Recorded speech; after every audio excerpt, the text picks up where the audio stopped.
Hello po mga boss, kumusta po kayo? Kumusta na po inyong mga pananim? Sana po hindi nasira ng bagyo at sana hindi malakas ang bagyo sa inyong lugar. Dito naman sa akin mga boss ay matinding ulan.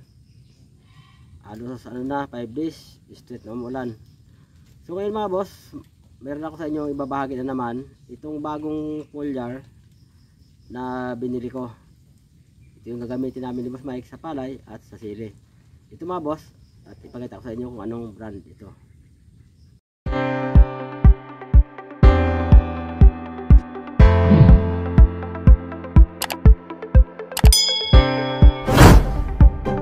So ngayon nga mga boss, may binili akong bagong foliar na naman. At ito nga yung gagamitin namin ni Boss Mike sa palay at sa sili namin. Ito mga boss, ipakita ko sa inyo ang brand nito. Hindi ko ito ipopromote kasi hindi ako nagpo-promote ng kahit anong brand ng product. Ito kaya ko sa inyo ipakita para i-share ko lang sa mga kapwa ating farmers, na lalo yung iba nagko-comment sa aking mga video, lagi ang tinatanong, sabi nila, sir, ano ba yung foliar na ginagamit ko at kung ano daw ang mga foliar na magandang gamitin sa mga pananim katulad niya ng sili at kung ano pang mga gulay, palay.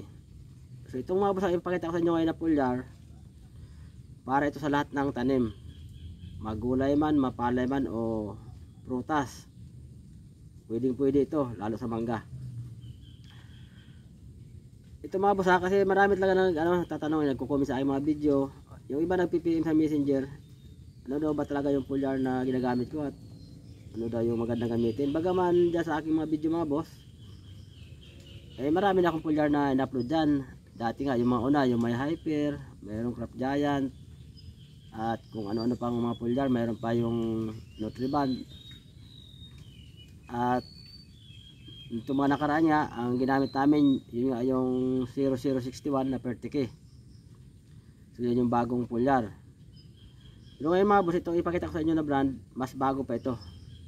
Kasi halos hindi pa ito masyado kalat. Sa ibang mag-resupply hindi pa siya available. So bago na ito. Pero ayaw ko lang sa mga boss natin na iba, kung may nakagamit na nito mga boss. Kung may mga viewers tayo na makapanood ng video ito mga boss, paki-comment nyo nga kung nakagamit na kayo nito. So ako naman, ngayon ko pala ito siya gagamitin sa aming sili at sa palay. At susubukan namin, pero sigurado ako na maganda magresulta nito. Kasi ano naman ito siya, naka-register naman ito siya sa Fertilizer and Pesticide Authority, sa EPA. Ibig sabihin, pag ang product naka-register sa EPA or Fertilizer and Pesticide Authority, ibig sabihin legit siya, legal. Wala siyang problema, maliban lang kung gamitin ang hindi iwas itong paggamit. Mga gulay, palay, mga prutas at kung ano-ano pa mga boss. At ito ipakita ko sa inyo mga boss itong brand ha. Ito mga boss, ipakita ko sa inyo yung brand. Hindi ko ito pinopromote kasi hindi naman kami konektado sa mga kumpanya.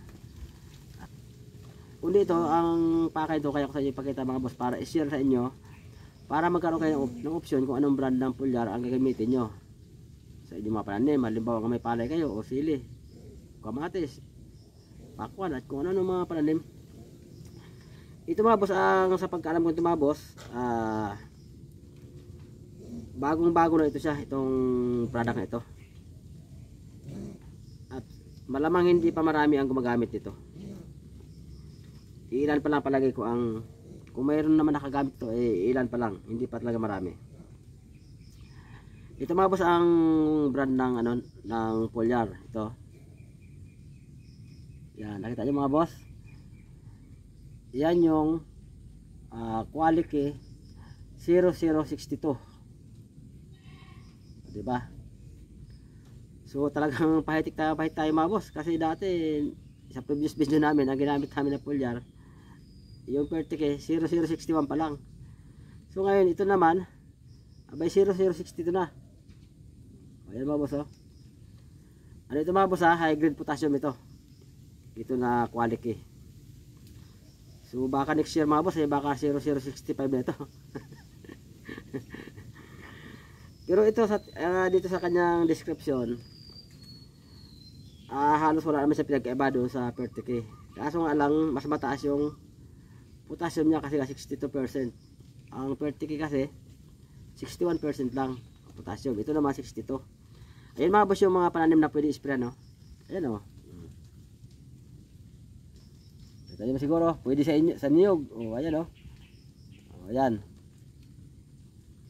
Mga prutas, may saging. May mangga. At mga gulay, palay. So ito mga boss yung gagamitin namin ngayon ni Boss Mike sa palay.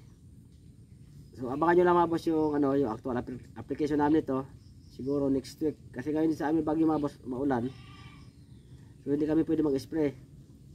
Kaya ang gagawin namin dito mga boss, palilipasin muna namin itong itong bagyo.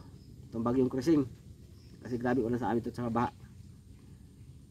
Ngayon nga mga boss, nasa labas ako ng bahay. Tingnan nyo, maulap sa langit. Kaya lang medyo huminto yung ulan niya yun. Pero mambon-ambon siya.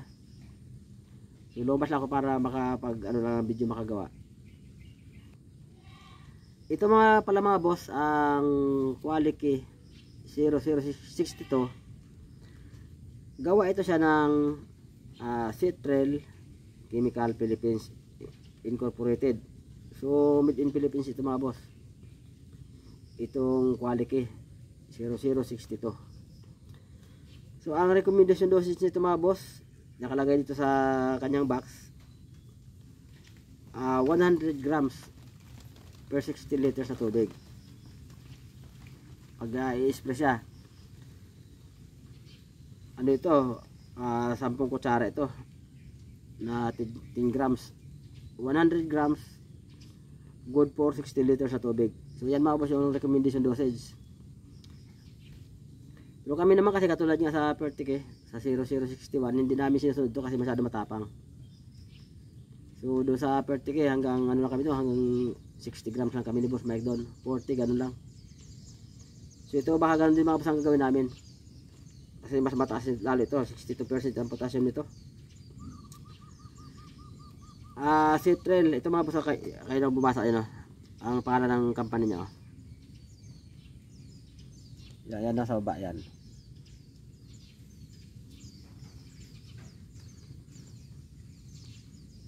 At andyan din yung yung EPA registration number niya. Yan sa baba. So legit ito mga boss. Wala dito panganib.